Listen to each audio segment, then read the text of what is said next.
Hi, in front of me is CUBOT X30 and today I would like to show you how you can download photos from Instagram. Start by opening Play Store and installing app called Repost from Instagram. Remember that has to be from this developer. Now you can go into Instagram and choose the photo that you want to download. For example, this one. Click at the three dots located at the top right corner and choose Share to. Over here you need to pick Repost, go back and open Repost app.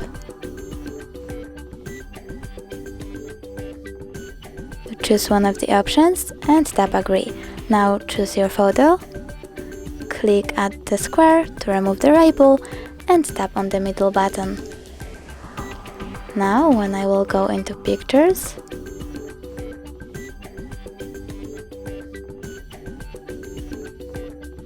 I can see that my photo was successfully downloaded. Thanks so much for watching. If you enjoyed this video, don't forget to leave a like, comment and subscribe. Bye!